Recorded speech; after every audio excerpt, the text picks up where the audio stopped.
What is up, everybody? Hello, hi, and welcome to the channel. On today's video, we are going to be taking a look at those burning questions you guys sent in for the 4K Q&A.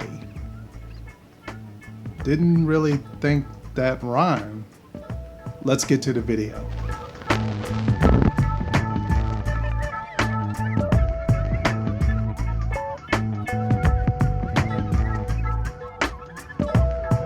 So we hit 4K here on the channel. Thank you guys. Thank you all for the support. We are well on the way to 5K. I can't even fathom getting there, especially being that I'm not in the parks. I'm not doing construction updates. I'm not at, Star Wars Galaxies. It's a hard road to get there when this is pretty much your studio. I'm not quite blessed with the opportunity or the funds or any of the traveling to be able to go places and do things that I really want to do for you guys. Right now we are going to take a dive into the questions that you guys sent in. I asked over on Twitter as well as Instagram and Instagram stories also for some questions. So let's check out what questions we had over on Twitter.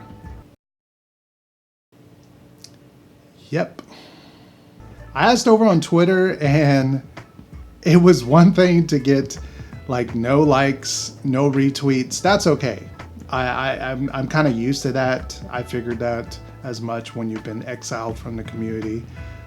But it's another thing when you get 0 questions. It's like, never mind that. We asked on Instagram and we actually got some questions. So thank you to the 4 individuals that asked the questions over on Instagram, and we're going to take a look at those right now. Let's start off with a fun one. HHN Dog represent. Shout out to HHN Dog for asking a question. Favorite underrated Halloween Horror Nights house? And anybody that knows me on this channel knows I love talking about Halloween Horror Nights. Obviously, it's some of my biggest content on this channel. Halloween Horror Nights 25, and I'm gonna go with Insidious. And the reason why is because I felt that house was fantastic. It was scary, it was fun, it was dark. I loved hearing like the lines, and I would even say the lines even after I was out of the house. I would, "How dare you!"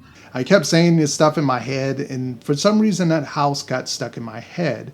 Now, it's not my favorite that year. Obviously, Jack Presents 25 Years. Monsters and Mayhem was my all-time favorite, but I felt Insidious was underrated because it had to go against that one. It had to go against American Werewolf, which was a lot of people's first time viewing that house. It had to go against Freddy vs. Jason, which was already a juggernaut. And then you throw in Body Collectors on top of that, which was, the fan favorite.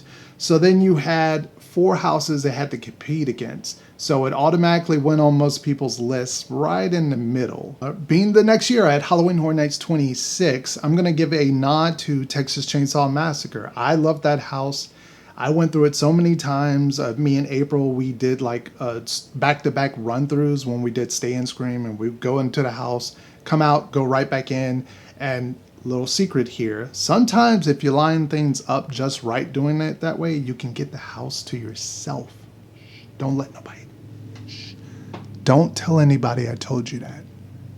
We've done that multiple times, and we had Texas Chainsaw Massacre house to ourselves. Freaking scary to walk in that house in the dark. You hear the chainsaw revving. There's no one in front of you.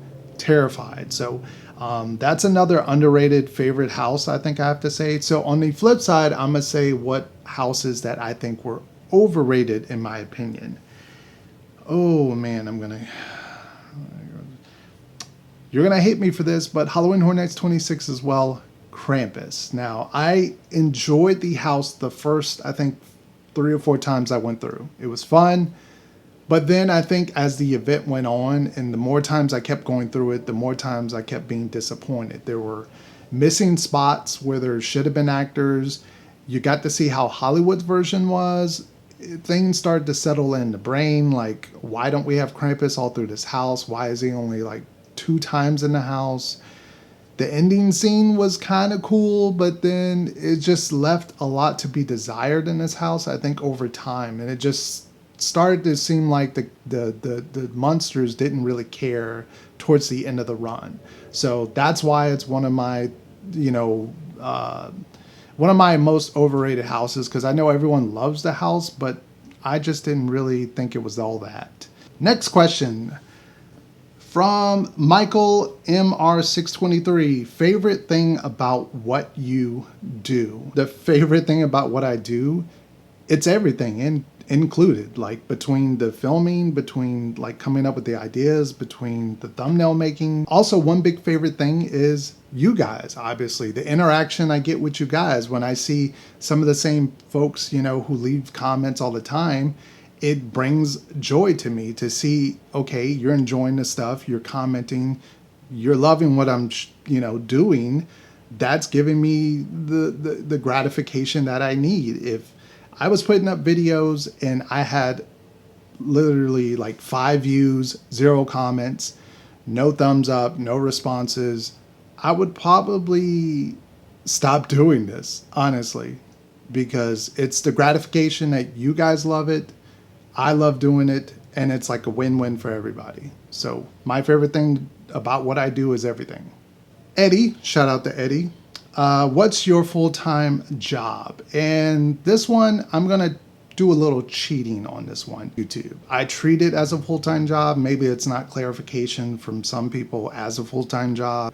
I think about YouTube all day, every day. Like, I'm already thinking in my head of what am I filming for the week? Like, am I editing on Sunday and it's gonna post on Tuesday or Wednesday? That's not including any spontaneous stuff that comes up, like a Halloween Horror Nights announcement.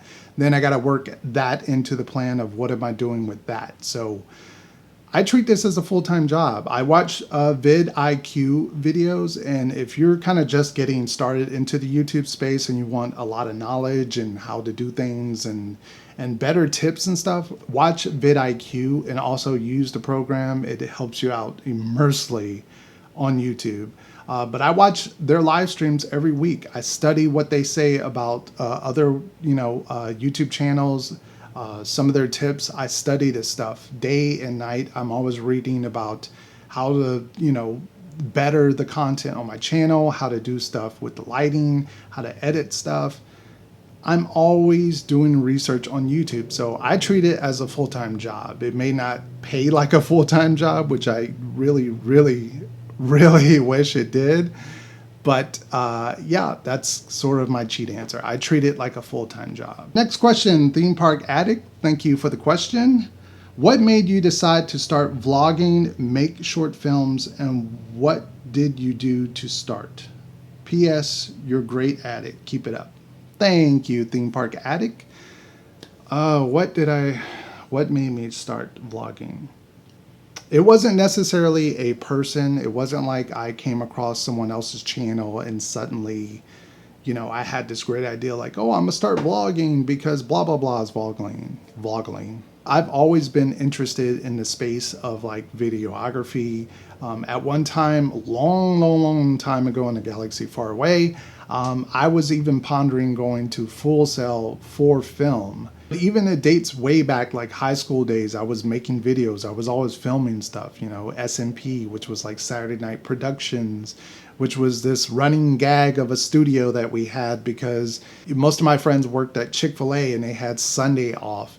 And so we would hang out Saturday night, and sometimes we would do stuff or film stuff. And that was the idea of Saturday Night Productions, SMP. So YouTube sort of just came into the picture, and it was sort of like match made in heaven for me. It was like, oh, I can do, I can be creative, do stuff I want to do, and eventually maybe one day in time make money and be a little bit more well-known. Heck yeah, why would I want to do this? And what did you do to start? I started YouTube, it was more like a joke, just posting like cut together trailers and Horror Night stuff that was kind of more jokingly or stuff like that. Like I did recuts of the Halloween Horror Night trailers and stuff like that. And then I took a break for quite a while. I'll just say this real quick. One of my biggest regrets was not staying on YouTube, especially because I've been at it or I've been on the YouTube platform since 2010. And even when I lived in Orlando for about a year, it would have been perfect for me to like film stuff. I had the means, I had a computer.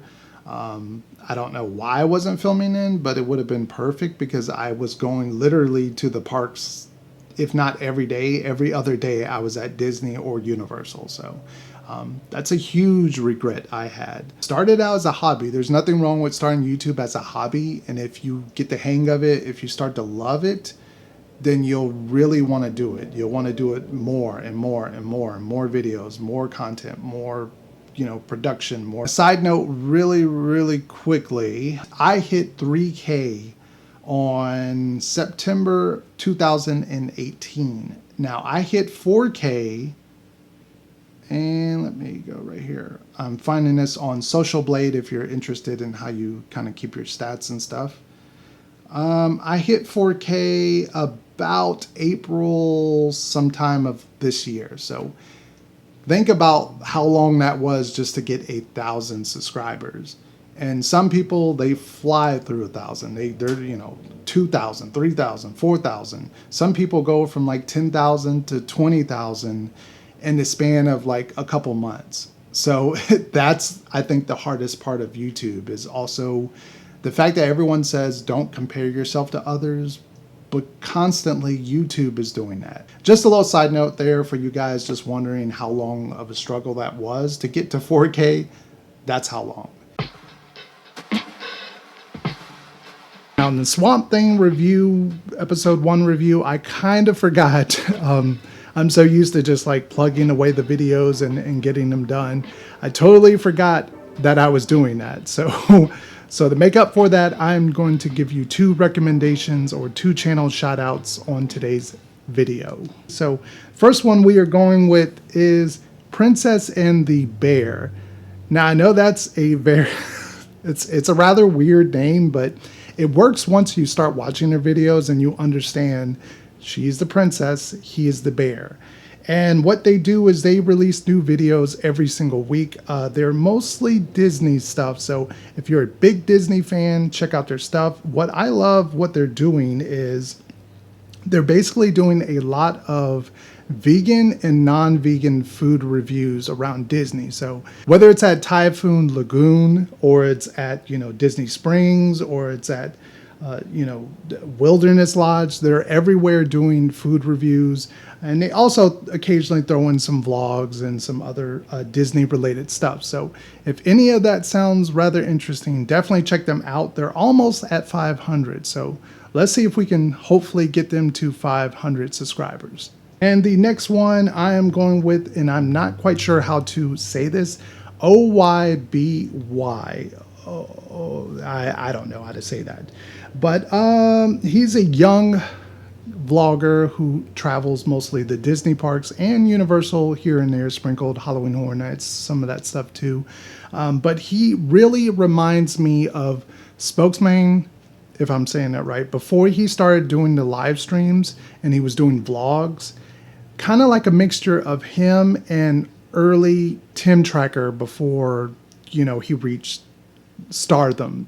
I caught his Halloween Horror Nights vlog, and that sort of piqued my interest, and I started watching more of his vlogs, and now I'm just constantly watching his stuff. So Oyby, check him out as well. He's at about 4,000 subscribers. He's close to 500, so he's at 4.7. So yeah, if you check out both of these channels, let them know that I sent you there. It would just help things out. Helps the whole YouTube community, the shout out thing. I want to get other YouTubers to start doing this. It would be great as well. So thank you guys for the support, and check out these 2 channels. Links will be down in the description box.